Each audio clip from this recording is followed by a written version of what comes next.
mas a tarefa de ser feliz é pessoal. Isso já é contrato adulto. Valéria, você usava um termo, né, a gente conversava no intervalo, dessa questão da impregnação. Queria que você explicasse o que é isso no relacionamento. Tá. Então, bom, o jogo da sedução começa com a troca do olhar. Eu me lembro de uma pessoa, é muito comum nos consultórios, e também fora deles, uma queixa. As mulheres se queixando por que os homens olham para outras mulheres no shopping, não sei o que lá, não sei o que lá, não sei o que lá. E elas ficam furiosas com toda razão, a meu ver.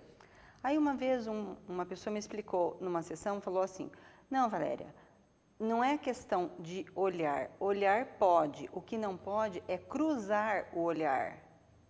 Ah, tá, então olhar pode, o que não pode é cruzar o olhar. Por que não pode cruzar o olhar? Eu penso que é porque o cruzamento do olhar inicia o jogo da sedução.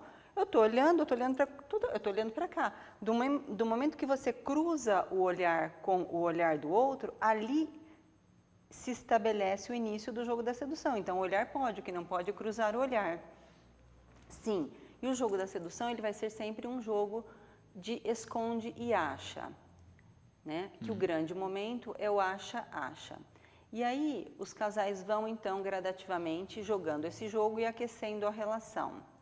Uma coisa muito importante, Luciano, que eu tenho colocado assim com muita seriedade para os casais, é que os casais precisam monitorar o aquecimento da relação, porque uma relação que esfrie totalmente não volta mais. Se ficar aquela brasinha embaixo dos escombros das brigas e dos ressentimentos, tirando as brigas e os ressentimentos por meio de alguns procedimentos, a brasinha volta, mas se zerar não volta. Então, o casal precisa monitorar o aquecimento da relação. E acontecem outras coisas também que podem tirar o jogo da sedução. Uma delas é o que a gente chama de impregnação, é o conceito de impregnação. Por quê? As pessoas se equivocam pensando que se elas amam alguém, elas têm que ter uma intimidade total com essa pessoa. E mesmo numa relação de muito amor, de muita paixão, existe uma fronteira para essa intimidade. Há coisas que são pessoais e íntimas da relação de cada um consigo mesmo. Então, quando elas transgridem essa fronteira e passam, por exemplo, a fazer coisas ligadas à higiene pessoal, na frente do parceiro ou na frente da parceira, na presença do parceiro amoroso ou da parceira amorosa, isso gera impregnação e essa impregnação, ela desconfigura a atratividade entre o casal, sempre ligado a coisas da higiene. Então, aquela coisa de ir ao banheiro de porta aberta, e outras coisas que, assim, muita gente considera até falta de educação, e alguns casais acham que não, que isso é normal e natural. E entre esse achar normal e natural, o casal vai se afastando. Por quê? Porque isso tira a atração. Nesse aspecto, né, a gente acaba vendo exatamente uma postura hoje, eu não falo nem só dentro do relacionamento oficializado, né? Vamos falar desde o namoro com uma proximidade muito automática de hábitos. Pequenos hábitos que se levavam um tempo muito grande para se construir no passado um relacionamento, hoje, às vezes em uma semana, já ocorrem. Isso também, de certa forma, tira um pouco desse jogo. Deixa eu só entender, assim, dá um exemplo, você consegue lembrar de hábitos? Na questão simples de, por exemplo, a duração de um namoro há um tempo atrás, né? Do pegar na mão a um beijo. Tá, os procedimentos, né? Tinham todo um mise-en-scène também, um jogo para se chegar. Isso. Né? A sedução, exatamente. Lá no meu trabalho eu uso uma imagem que eu gosto, que eu chamo a piscina da intimidade. Então eu faço o desenho da piscina e os degrauzinhos, as pessoas descendo, né? Tá. É preciso descer um degrau de cada vez. Jamais entre numa piscina amorosa sem saber se ela é funda ou rasa. Uma outra questão, jamais entregue o seu coração inocentemente, jamais entregue a sua alma inocentemente. Entregar o que tem de melhor em você inocentemente faz parte do contrato infantil. O risco da pessoa se machucar e ser feito um mau uso desse amor é muito alto. Tem que ter entrega, sim, mas com a consciência de um adulto. Então, o que acontece? As pessoas mergulham na piscina da intimidade muito rapidamente. Pode dar tudo certo? Pode. Agora, o risco delas se machucarem também é muito alto, né? Perfeito. E tem-se também essa questão, né? Então, a gente mudou, de certa forma, as regras do jogo num período curto também, né? Sim, A gente muito pensa curto. isso. A gente tinha um período atrás que tinha todo esse passo a passo. Hoje, a gente vê que as normas mudaram, mas ainda não estão muito claras e estabelecidas quando a gente pensava com as regras do namoro no passado, né? O encontrar, o ter um intermediário, um bilhetinho, uma cartinha, o pegar na mão, o primeiro beijo, tinha um passo a Uma passo, cadência, né? tinha uma cadência. Hoje isso é muito aleatório, dependendo do ambiente que a pessoa vive, dependendo do comportamento, porque às vezes foi na boate, ficou, aí depois ficou mais uma vez e ficou de novo, opa, agora está ficando sério, né? A gente vê que os relacionamentos caminham muito mais por aí, né? Ficou mais de uma vez, tende ao relacionamento, né? É mais ou menos o procedimento moderno. Eu penso que isso faz eco e vai na mesma vibe de toda uma problemática maior, que é essa coisa rápida do mundo moderno de querer soluções rápidas para questões complexas. Então, o que acontece? A pessoa está com um problema, ela quer tomar um medicamento que resolva aquilo, ela não quer fazer um procedimento que vá recuperando o equilíbrio do corpo de dentro para fora, ela quer uma solução de fora para dentro. Porque recuperar a saúde de dentro para fora implica em toda uma mudança de atitude no dia a dia. A pessoa quer uma solução rápida. E eu penso que a mesma coisa acontece nos relacionamentos. As pessoas querem chegar nos finalmente rapidamente. E aí acontece igual aconteceu com uma planta minha. Eu comprei uma plantinha árvore da felicidade, desse tamanhinho aqui. Agora ela já está uma planta adulta. E eu queria que ela crescesse rapidamente. Comecei a tacar adubo nela. Ela cresceu rapidamente, altura. Só que ela começou a cair, ela tombava igual um bambu mole, caindo para o lado. O que aconteceu? Durante anos e anos e anos, eu tive que estaquear a planta até ela enraizar e conseguir ficar em pé sozinha. E é isso que acontece. Aí eu aprendi a lição da árvore da felicidade, que a felicidade ela tem o seu próprio tempo de crescer. Não adianta a gente querer jogar adubo, porque ela precisa enraizar para ser forte. Essa árvore, ela me deu uma lição de vida. Nós vivemos hoje na chamada geração da informação, que também é da velocidade, e na geração do consumo, né?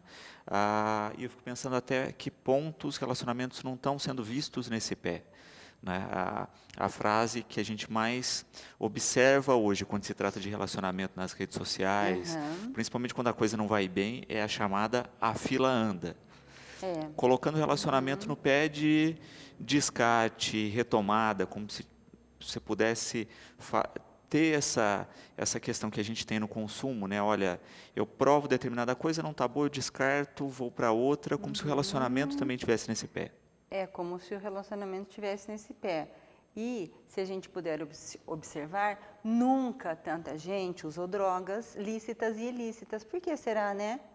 Porque as pessoas, Luciana, elas estão, a partir dessa visão consumista de mundo, que foi para o consumismo do outro enquanto algo que também pode ser consumido e descartado, as pessoas elas estão se afastando da natureza amorosa do ser humano e principalmente da natureza de apego do ser humano, porque o ser humano é um ser de apego, a gente se apega ao outro, começa a conviver um pouquinho, a gente se apega até um gatinho, um passarinho, um cachorro, que dirá aos outros seres humanos.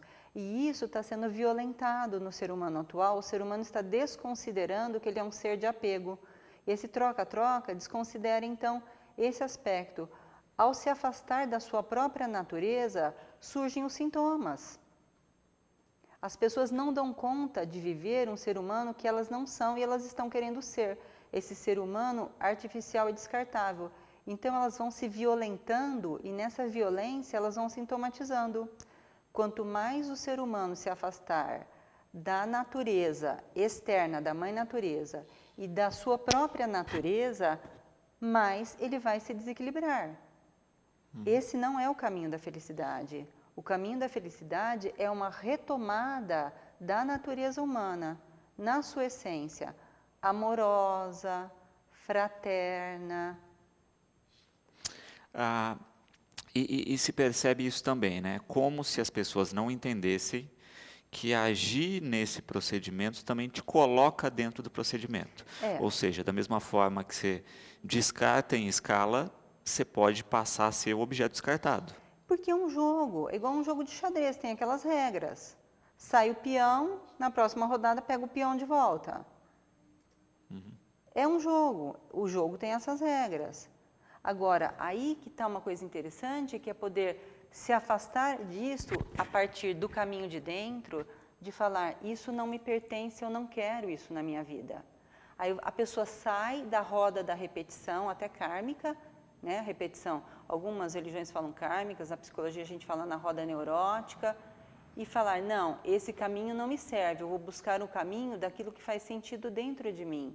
Porque cada um deve ser fiel à sua natureza. Não devemos comprar o modelo de ser humano que a mídia, que algumas mídias tóxicas estão passando. Nessa característica que você coloca muito bem, que eu acho que é um fator pontual de toxicidade, né, o que a gente vê. Quando a gente pensa na questão do meio ambiente, o que esse consumo tem gerado é poluir o meio. Né? E o meio interno também. E é o que a gente tem visto, né? O quanto o perigo desse jogo de abertura que se vive. Porque, ao mesmo tempo que a gente percebe as pessoas de uma maneira mais descompromissada com os relacionamentos, quando a coisa parte do ponto de vista dela. Ou seja, quando eu termino, quando eu descarto, ótimo. Sem problema, sem danos. Porque não mexe na vaidade, né? Quando a pessoa é descartada, a gente tem a mesma reação de sofrimento. Eu falo que é uma geração que não leu O Pequeno Príncipe, que nós nos tornamos eternamente responsáveis por aquilo que nós cativamos. A gente não pode simplesmente usar o nosso potencial de sedução, nosso potencial de afeto, de uma maneira infantil e irresponsável. Tem que ter aí uma ecologia dos afetos, uma ecologia das relações. A mesma ecologia que a gente usa para a Mãe Natureza, precisamos usar também para as relações. E se tem esse perfil claro de relacionamento, né, de alimento com uma sociedade que está infantilizada, né? De certa forma, é o que o Caio coloca, né? Por um lado, as pessoas estão tendo muito mais relacionamento do que no passado, né? São raros os casos hoje, como a gente tinha no passado, da pessoa entrar em um único relacionamento e viver ele a vida toda. Isso não cria uma nova dinâmica de experiência? Sim, isso é interessante. Se a gente pegar, por exemplo, o pré-adolescente, ele sai pela primeira vez de casa, na teoria, pelo menos hoje está antecipado, Clube do Bolinha, Clube da Lulu, meninos e meninas. Esses grupos vão interagir a partir da adolescência, quando surgem os caracteres sexuais secundários. Ali, naquele momento da adolescência, começam as experimentações de parceria, e isso vai ser muito importante. As experimentações de parceria, mas são experimentações. O nome já fala, é igual fazer degustação de sorvete lá na sorveteria. Não é nada profundo, não pode engravidar, não pode pegar doença venérea. É uma experimentação de parceria. Mas o que está acontecendo é que as pessoas estão esticando essa fase, que é típica da adolescência, para a vida adulta e para a velhice. Então, elas vão colher o fruto de um relacionamento amoroso, maduro, saboroso, quando? Percebe? Não tem essa perspectiva clara. É uma fase a experimentação de parceria. Depois precisa definir uma parceria e deitar raízes. Precisa, não é que precisa. A vida segue as regras da própria natureza. Quando se pensa, né, nessa questão, o Miguel coloca uma coisa interessante também, né? muitas pessoas já tinham relacionamentos ou estavam em relacionamentos quando entrou essa fase louca de transição, né? E muitas vezes quiseram, né, como no jogo de tabuleiro, voltar uma fase, né, no sentido assim, eu vejo uma sociedade mais liberal, com uma possibilidade mais de experimentação que eu não tive. Ah, tá. E eu não. Ele não comeu a entrada, foi direto para a refeição e agora ele quer a entrada, Isso, né? tipo, a minha geração não participou disso, eu quero voltar atrás. Então a gente vê muitas pessoas, né, com mais idade, que tinham, pelo menos aparentemente, relacionamentos sólidos e que voltam, né, destroem esses relacionamentos para ter a experimentação que é do hoje. Tem aí uma questão assim, às vezes as pessoas, eu vou pegar para um outro lado, tem, lógico, essa questão de que às vezes a relação se esgotou ou não era isso. Isso vale para qualquer relacionamento que esteja nessa condição, seja um relacionamento antigo, seja um relacionamento recente. Mas o que eu vejo é assim, muitas vezes as pessoas falam, eu como sou uma defensora do casamento, eu defendo o casamento também nesse sentido. As pessoas falam assim, ih, credo, casamento longo é uma chatice. Não, não é. As pessoas é que ficam chatas. Como as pessoas, elas entram numa zona de conforto e não querem sair mesmo quando já é hora de sair, elas vão se tornando chatas, porque elas não se renovam. E aí o casamento vai refletir essa chatice dessas pessoas. Agora, as pessoas que se renovam, o casamento também se renova. Porque cada dia nós somos uma pessoa nova. O Leandro perguntando, né, o que fazer com um relacionamento que está desgastado. Você tem participado desses cursos que você tem